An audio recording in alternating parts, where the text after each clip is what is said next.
गोपियां ठाकुर जी चोरी करने लगे। क्यों करते हैं चोरी?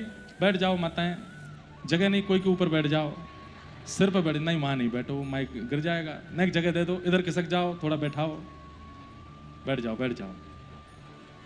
तो क्या बता रहे थे हम? हाँ, चोरी क्यों करते हैं ठाकुर जी? बंधुओं, उस समय पर सबसे बड़ा व्यापार दूध घी दही, इनका सबसे बड़ा व्यापार था ब्रजमंडल में। किसानी करना और गैया की सेवा करके उसके दूध घी दही का विक्रय करना, इसी से घर चलता था लोगों का। लेकिन मथुरा के राजा कंस ने गोकुल वासियों के ऊपर एक विशेष प्रकार का टैक्स लगा रखा था, और वो टैक्स ये था कि आपके घर में चाहे जितनी गैया हों, आप अपने घर में केवल एक गाय का दूध घी दही ही रख सकते हो, बाकी का आपको मथुरा भेजना पड़ेगा। अब ब्रजवासी इतने प्रेमी थे कि गायों को घर से निकालेंगे नहीं, सेवा तो करेंगे, इसीलिए तो गोकुल है उसका नाम। गैयाओं की सेवा छोड़ते नहीं हैं। लेकिन कंस ने कह दिया है कि जितनी गैया हैं उन सबका दूध घी दही सब मथुरा में हमारे राजकोष में देकर के आना पड़ेगा। आप अपना घर केवल एक गैया के दूध घी दही को बेच करके कर सकते हो। अब किसी के घर में 500 गैया हैं, किसी घर में 4000 गैया हैं, किसी घर में 10,000 हैं, किसी घर में 1 लाख हैं। नंद बाबा के यहाँ 9 लाख गैया हैं। इतनी गैयाओं की संख्या की गैया ही गैया हैं गोकुल में। लेकिन कंस ने कह दिया कि केवल एक गाय का दूध घी दही ही आप बेच सकते हो, बाकियों का आपको मथुरा भेजना पड़ेगा। कैसे चले? अब तब ठाकुर जी को जब ये बात पता चली तो भगवान ने नियम बना दिया। बोले कि हम चोरी कर जाएंगे। ब्रजवासियों का मंडल बना करके सब ब्रजवासी ग्वाल वालों को ले जा करके ये जितना दूध घी दही है सबको चोरी करके खा जाया करेंगे। व्रज का दूध घी दही बाहर जाएगा ही नहीं, हम लोगों में ही बट जाया करेगा। बंदरों को खवाएंगे, ग्वाल वालों को खवाएंगे, सब आपस में खा जाएंगे। इसलिए ठाकुर जी ने एक मंडली बनाई, बाल गोपाल चौर प्रचार प्रसार मंडल। और इसका एक ही काम है, क्या? सारे बालकों के साथ मिलकर के चोरी का प्रचार करो और घर घर जाकर के माखन दूध घी दही चुराओ।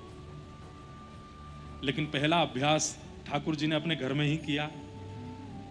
यशोदा मैया के गौरस में गए, गौरस भंडार में गए तो ठाकुर जी पाजेब पहनते हैं, जिसकी छम छम आवाज से यशोदा मैया को पता चल जाता है कि लाला उठ गए हो। लेकिन आज ठाकुर जी उठे और उठ करके अपने दोनों पाजेब पकड़ी पाम की। अब सोचो ये चाल कैसी है। ठाकुर जी अपनी पाजेब पकड़ करके पैर पकड़ के और तब चल रहे हैं। यशोदा मैया को आवाज नहीं आ जाए कि मैं उठ गया हूं। और उठ करके गए सीधे गौरस भंडार में, जहां सारा दूध घी दही आदि सब जमा है। और वहां जाकर के आज पहली बार चोरी कर रहे हैं ठाकुर जी। एक दही के मटका के ऊपर से ढक्कन हटाया और भीतर से जैसे ही दही निकाल करके पाने लगे, इतने में ही सामने एक मणि लगी है खंबे में। उस मणि में ठाकुर जी को अपना प्रतिबिंब दिखाई दिया। शीशा है, मणि का शीशा। और जैसे ही ठाकुर जी ने अपने, अब देखो रचेता कहते हैं कि ठाकुर जी ने अपने आप को पहली बार देखा है प्रतिबिंब में। और जैसे ही ठाकुर जी ने देखा, अरे तू कौन है? अपने आप से ही बात कर रहे हैं। अच्छा चोरी करवे आयो है? मधुमंगल श्रीदामा ने तो तक खबर पहुंचा दी होगी, लेकिन दारी के आज की बात तो जे भाई अपने अपने घर में चोरी करनी है, तू मेरे घर में काहे को आ गो? अपने आप से ठाकुर जी बात कर रहे हैं। चल अब आ गए हो तो चोरी कर ले, यशोदा मैया को नहीं पता चलनी चाहिए। अब जो बहुत पॉजेसिव माताएं होती हैं ना, उनको बहुत जल्दी पता चल जाता है। इतने में यशोदा मैया बोली, मुंह को ऐसा क्यों लग रहा हो कि लाला उठ गए हो है? और धीमे से मैया गई, कमरा में जाके देखे तो रजाई चद्दर में ठाकुर जी नहीं है। और मैया बोली, लाला गए हो कहां? गौशाला में देखी वहां भी नहीं है, आंगन में देखी वहां भी नहीं है, पीछे देखी वहां भी नहीं है। घूमते घूमते मैया भी धीमे धीमे चल रही है। जैसे ही गौरस भंडार के बगल से निकली, मैया पीछे मुड़ करके अंदर देखे तो अंदर तो लाला कोई तो बतियार हो, कोई से बात कर रहा है। मैया ने कान लगा करके भीतर सुनी, कहां बात कर रहा है? तो ठाकुर जी कह रहे हैं, अपनी प्रतिबिंब से चोरी कर ले, यशोदा मैया आवेगी वाते पहले चोरी कर ले। और मेरी मैया बहुत मोटी है, पकड़ के ऊपर बैठ जाएगी, पता चल गई चोरी करवे आयो तो। यशोदा मैया सुन रही हैं। अच्छा ये बात नहीं है, दामोदर लीला आती है भागवत में।